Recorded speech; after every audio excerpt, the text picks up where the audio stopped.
Good afternoon, everybody. Today we are going to learn our second unit number 2. The first poem of the second unit is Animals. This poem is written by Walt Whitman. This poem is written in a free verse form. Okay, in this poem there is a comparison between the human and the animals. Poet prefers to live among the animals. He likes the qualities of the animals and he compares between the qualities of the animals and the qualities of the human beings. The animal is very calm and quiet, but in comparison with the human being is doesn't live happy life, doesn't live content life, and he was a greedy man. Human being is always a greedy person, and in comparison with the animal are very calm, quiet, and live a very stable life.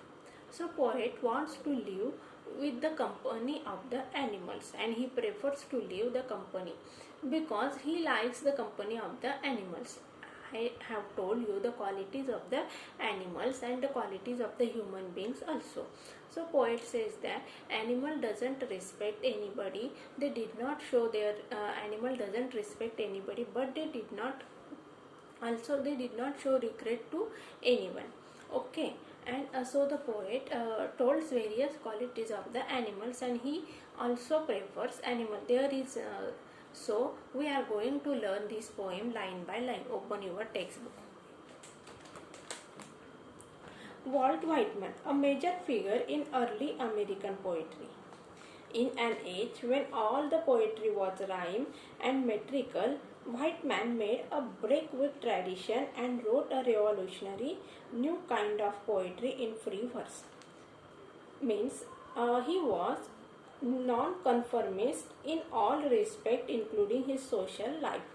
The poet tells us that he feels more at home with the animals than the humans, what he finds complicated and false.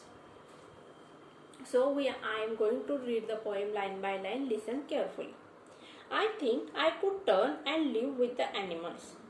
They are so placid and self-contained. The poet has used the first person pronoun I. What he says that I mean here poet is himself talking with us. I think I could turn and live with the animals. I think the poet thinks that he could turn. Could turn means transform. And live with the animals means he thinks that he wants to live the human society and he wants to live in the company of the animals. They are so placid and self-contained. Why he wants to choose the company of the animals? He has given the qualities of the animals.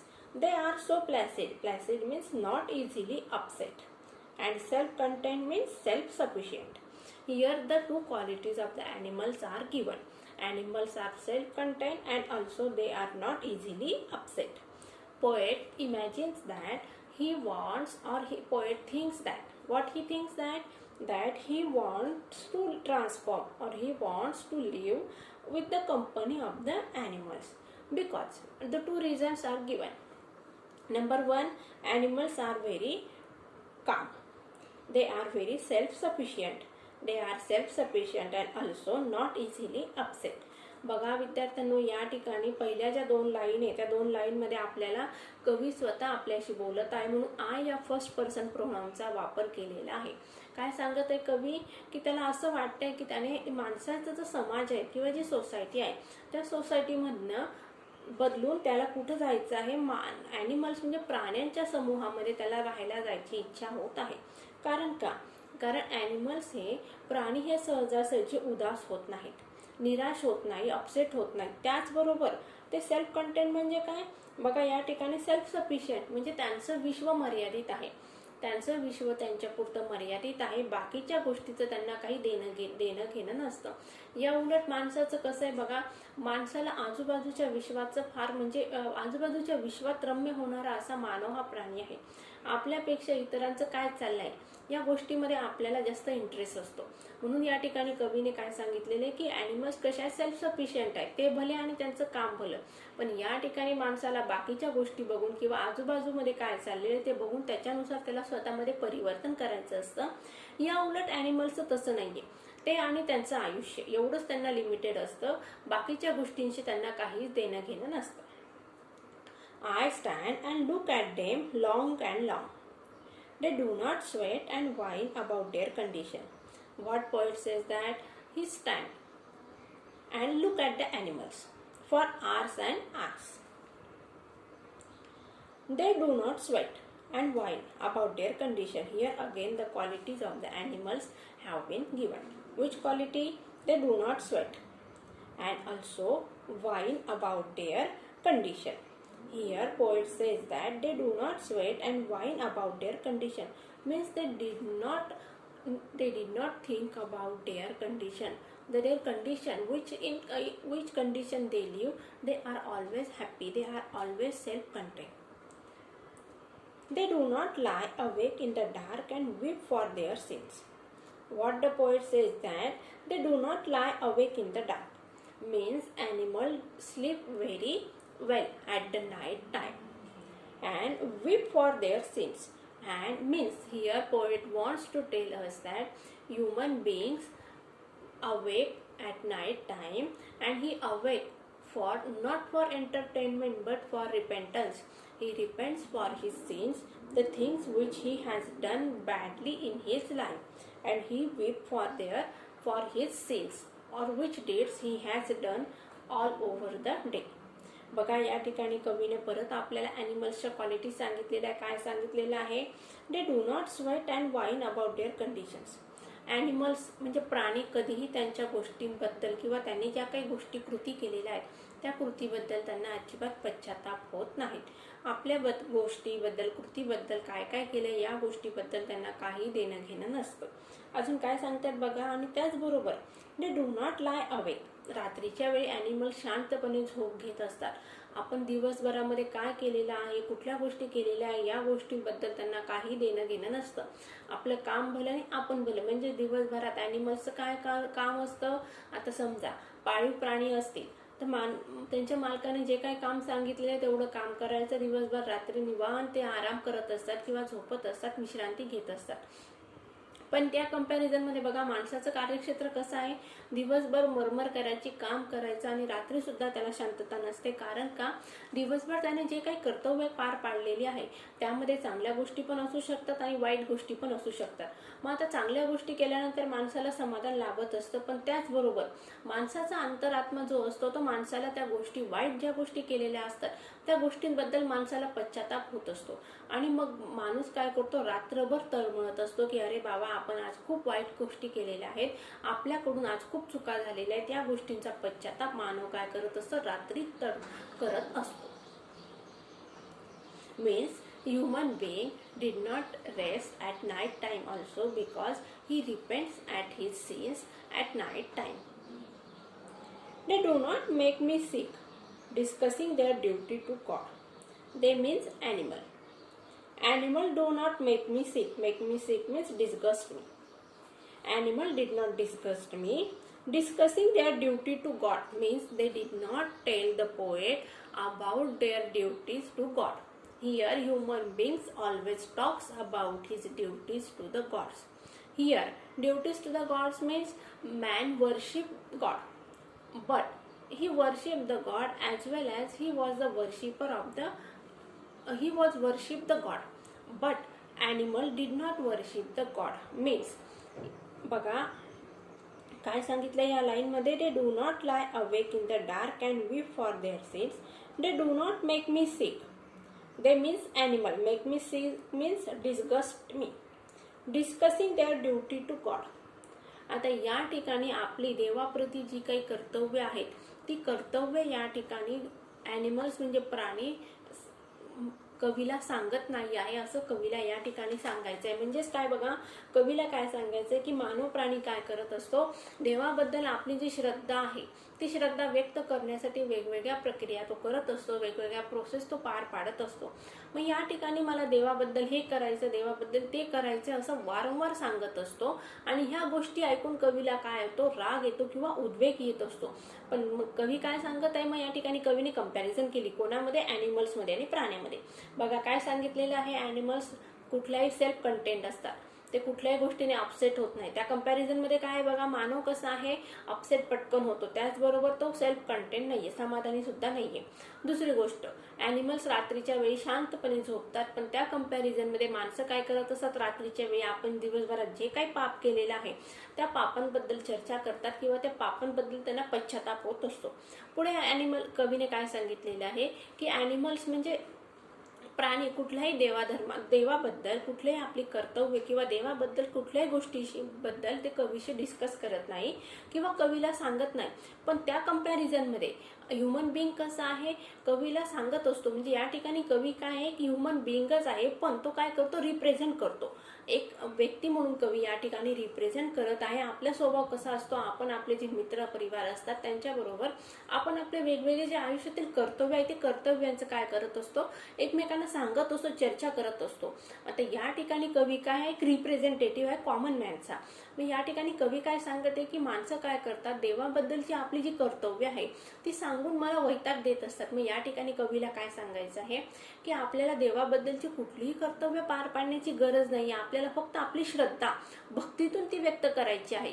देव आपल्याला कुठलीही गोष्ट सांगत नाही की बाबांनो तुम्ही हे करा, बाबांनो तुम्ही ते करा. फक्त त्याला आपल्या देवाबद्दल आपल्याला आपली श्रद्धा व्यक्त करण्याचं माध्यम वेगवेगळं असू शकतं, पण या माध्यमाबद्दल कवीला काय आहे, कर्तव्य नाहीये. श्रद्धा व्यक्त करा तुम्ही, पण कर्तव्य म्हणून ते पार पाडू नका, असं या ठिकाणी कवीला सांगायचं आहे. आणि जी ड्युटीज आहे, कर्तव्य आहे, त्या कर्तव्यांबद्दल कवीच्या मनात राग आलेला आहे किंवा चीड निर्माण झालेली आहे. बघूया पुढे. Duty to God. Not one is dissatisfied. Not one is demented with the mania of owning things. Not one is dissatisfied. Not one means animal. Animal is not dissatisfied. With what he is not dissatisfied? With his life. What he enjoy, what he eat, what he wears. And also no one is demented with. Demented means mad. The human beings are mad for the wealth, mad for the property, mad for his position, and the mania of owning things. Mania means craze. Owning things means possession. Human beings wants each and everything in his life. He was very crazy about the property, about the bungalows, about the houses, about the fields, about the cars, about the bank balance. Okay, here but animal did not have such a craze. He was very self-contained. Animal were very self-contained. They wants to live the life and they enjoy their life very calmly, very peacefully. They did not have any such kind of habits, not a greed. Human beings are greedy person, but animals are not such a greedy.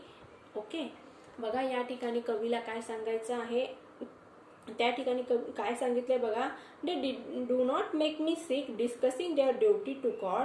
Not one is dissatisfied, not one is demented with. Dissatisfied म्हणजे काय, डिससॅटिस्फाईड म्हणजे असमाधानी, satisfied म्हणजे समाधानी.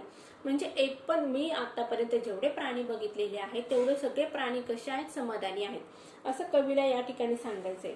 मग पुढे कवी काय सांगत आहे, not one is demented with. Demented means mad with. म्हणजे मी बघितलेला कुठला पण असा प्राणी नाही आहे की ज्याच्याकडे पैशासाठी, प्रॉपर्टीसाठी, जमिनीसाठी, दागिन्यांसाठी त्याच्यामध्ये इच्छा आहे किंवा लालसा आहे, हावरटपणा आहे. परंतु त्या कंपॅरिझनमध्ये मानव काय आहे, हावरट आहे, लालची आहे. Mania of owning things. I have completed the first stanza. Okay, again I am going to tell you the meaning of the first stanza. Here the poet makes the comparison between the animals and the human beings. What he says that in the first line the poet says that animals are very calm and also they are not very upset. They did not upset very easily. Again the poet says that he wants to live in the company of the animals because they did not whine or they did not cry for their condition. They always enjoy their life. They did not cry. They wake up early as well as they sleep very good at easily and comfortably at night. But in comparison with the animals, human beings awake at night. And why he awake at night? Because he cry for the sins which he has done in the whole day. Again the poet says that the human beings make me sick, means he was very unhappy, disgusted with the human beings.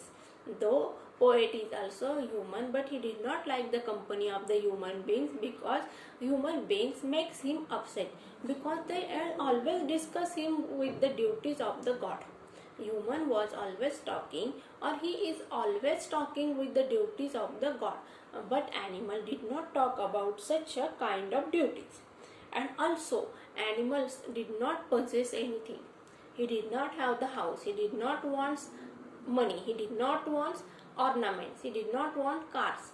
Okay, but in comparison with the human being, and human being wants each and everything. He wants house, he wants property, he wants ornaments, he wants money, he wants car, bungalow, etc. and etc. Okay. बघा विद्यार्थ्यांनो, पहिल्या स्टांजामध्ये आपण काय बघितलेलं आहे, ॲनिमल्सच्या पोयममधील पहिल्या स्टांजामध्ये कवीने काय केलेले, कंपॅरिझन केलेले आहे कोणामध्ये, ह्युमन बिईंगमध्ये आणि ॲनिमलमध्ये. आणि कवी काय सांगत आहे की त्याला आता माणसाचा समाज सोडून ॲनिमल्स बरोबर राहायला जायचं आहे, कारण तो तासनतास त्याने काय केलेलं आहे, ॲनिमल्सचं ऑब्झर्वेशन केलेलं आहे. आणि ते ऑब्झर्वेशन केल्यानंतर त्याला लक्षात आलं की माणसं कशी आहेत, हावरट झालेली आहे. ते प्रत्येक गोष्टीसाठी त्यांना काय आहे, हावरटपणा करतात. त्याचबरोबर आपण दिवसभरात व्यक्त केलेले जे काही कामं केलेले आहेत त्या कामांबद्दल ते काय करतात, पश्चाताप करतात. रात्रीची झोप सुद्धा त्यांच्या नशिबी नाही आहे. पण त्या कंपॅरिझनमध्ये ॲनिमल्स कसे आहेत, शांत आहेत, छान असे रात्र निवांत झोपतात. त्यांना कुठल्याही गोष्टीचा हावरटपणा नाही, ना पैसा, ना प्रॉपर्टी, ना सोनं नाणं. त्याचबरोबर कवीने काय सांगितलेले की ॲनिमल्सला कुठल्याही प्रकारचा देवधर्म माहीत नाही आहे.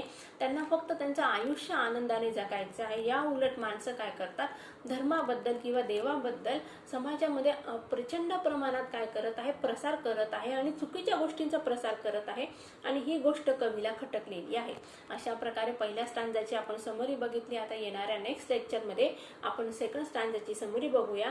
तोपर्यंत take care and good bye.